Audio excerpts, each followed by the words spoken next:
This is Andi Purewal for Boxing Social in association with Betfred, and I'm delighted to be joined by manager and trainer and matchmaker, promoter, whatever you want to call him, Jon Pegg. John, how are you doing? Yeah, really good, Andy. It's a bit of a, as you know, bit of a mad day over the reservoir, so you're out here interviewing us and the lads, but no, it's all good. We've got good stuff coming up before the end of the year. We're doing better than a lot, do you know what I mean? That's the main thing, obviously seeing everybody back out. Let's start with Sam Eggington. I spoke to Sam and I've spoken to Eggington-Theophane recently, but from your point of view, everybody's just said that you seem to be the man who reached out about that fight. Why Ashley? What it was, Channel 5 was looking for a top of the bill. And I straight away says, well, Sam Eggington's a great top of the bill for anyone. And they says, right, they says, we like Sam because he's exciting, but we can't just bring in some unknown, unbeaten guy. We can't bring in somebody who, you know, it's got to be someone with a name, a bit of history. Ashley's got a story. Ashley's been over with the Mayweather gym. He's a former British champ, a former world title challenger, and he's back in Britain looking for fights. He ticked every box, and I thought, you know, he'll bring it. So I asked him about it. He seemed half interesting. Then when I asked him, I kind of mentioned Channel 5, and they loved that fight. So that's how it come about. Channel 5 wanted an opponent with a big name and a big history. What are you expecting from that fight, John? As I mentioned to you when I got here, I spoke to Eggington-Theophane yesterday, and he says that this could possibly be his last fight, or at least one of his last couple of fights, and he doesn't really care if he was to lose. Just kind of, what do you make of that, and what are you expecting from him? What do you think he's still got left? I think that's a bit of kidology with Ashley, because he's won, I think, his last 9 on the trot. It might be 10 on the trot or something like that. He's been a champion. He's not coming over to, you know, he's saying that because he's trying to kid what he thinks is the younger guy. Sam's a veteran as well. Sam won't take no notice of that. We won't take no notice of that. We'll be treating Ashley like the man who beat a former world champion in his last fight. And Ashley will be training like the man who beat a former world champion in his last fight. I'm expecting Sam to have just too much of everything. He showed against Ted that he's still improving. He showed little bits of movement that people didn't know he had. And he's improving all the time. It was his 27th birthday the other day. How many fighters are just getting ready for the first British title fight at 27, and they're nowhere near their peak? Sam's improving, and I think Ashley's experience will gel for a really good fight with Sam. When you've got someone who's experienced and who comes to have a proper fight, Sam's at his best rather than rushing around with less experienced guys. I think you're going to see that Channel 5 and everyone's going to see the best of Sam, and I think he's going to really show what he's been improving on. John, we know that in the fact there was a lot of talk about that possible Ted Cheeseman rematch. Did any kind of conversations at all take place about that? Yeah, we had conversations in private where we asked for it. We says, you know, we didn't even ask money. We just wanted the fight because Sam felt he was hard done by. A lot of people thought he won. It was a good hard fight, and then we got told by Eddie it's just not happening. Ted's turned it down. So then it went to Twitter because it got brought up, and Ted was saying, well, the money weren't right, and we were just like, look, we've asked for it. Whether it happens or not, we've asked, we're ready any time. Ted's took his own path. I can't knock a boxer for taking his own path. He's had a hard time of it sometimes, and perhaps he wants to sit and take his time. I understand that. But we asked for it, we was ready for it, it was offered, it didn't get took. When it didn't get took, my job is to find Sam different routes. I've got to find him things to do. Leaving him sitting there waiting till next year will do him no good. Taking the wrong fights will do him no good. He's just turned 27. Even though he's been around so long, he's still learning. So I've got to find the routes. That's my job.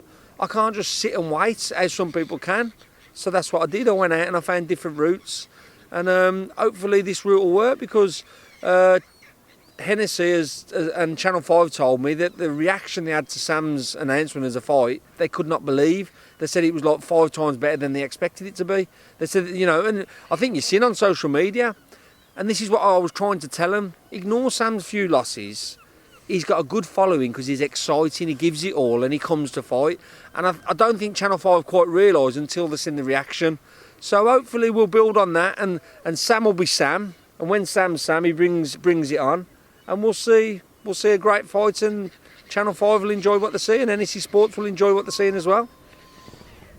We saw that Scott Fitzgerald's vacated his British title now, and that's been ordered by the British Boxing Board of Control for JJ Metcalf and Ted Cheeseman to fight for that. Just your thoughts on it?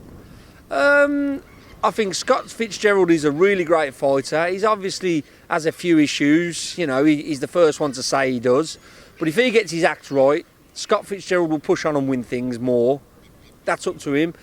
Cheeseman and Metcalf's a really good fight. It would be the little bit of boxing like Cheeseman uses early on to nick a few rounds against Metcalf's pressure. Metcalf's a very strong man and he can punch well. I'd pick Metcalf in a close, hard fight, but I wouldn't bet any money on it. It wouldn't be one that I'd be sure about, do you know what I mean?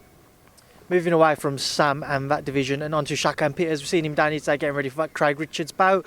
What are you expecting from that fight? Because we know that there's been kind of a growing rivalry there, and it's a bit of a grudge match now because previously Craig Richards had pulled out. Shaq obviously recently having to pull out with his own injury.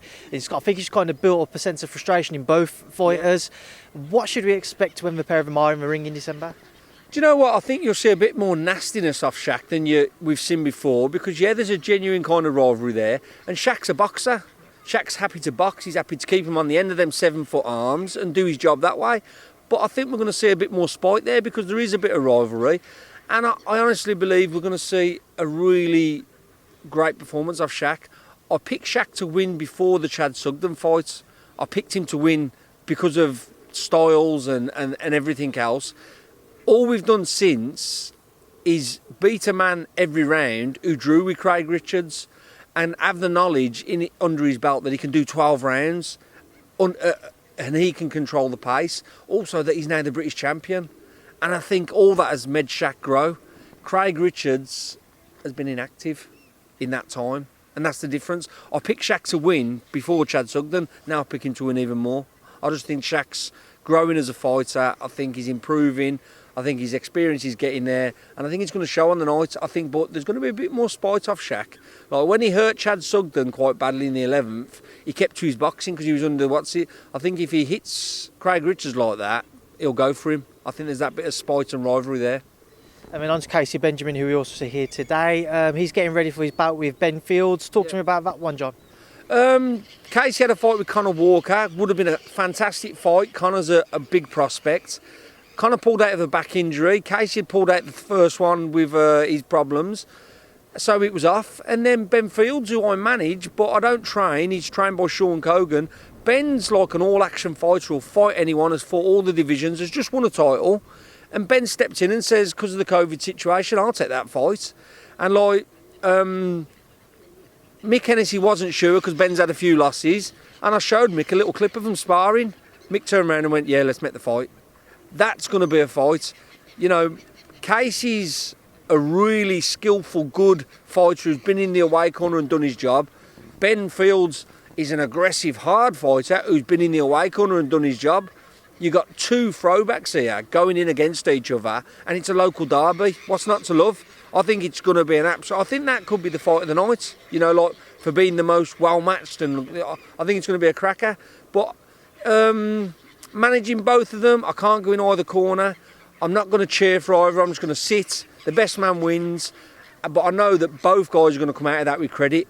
And whoever wins, I'll be pushing forward. Whoever loses, I'll be pushing forward because they're both quality fighters. And that's a fight where nobody's going to come out looking bad. Finally, John, this past weekend we saw Terence Crawford overcome Cal Brook. What did you make of that fight? I just think Brook's just on the other side of the hill where he's just not...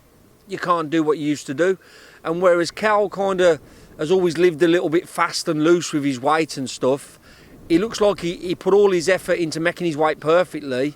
But does that mean he was putting as much effort into his other stuff? And with someone like Cal whose timing's perfect, once you go past 30, or maybe the living catches up with you, suddenly it makes a big difference. It's not like a slugger who just ploughs forward.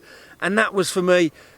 Cal's skills and kind of knowledge made it close over 3 rounds, and then just when it got a bit snappy and the world class stepped in, his timing wasn't quite there, and that is the difference at world class. You can't make a split second mistake, and he made a split second mistake, and Bud Crawford's just too good to do it against. I think Cal's still got the big payday against Amir Khan there, and that's still a great fight because they're both not what there was.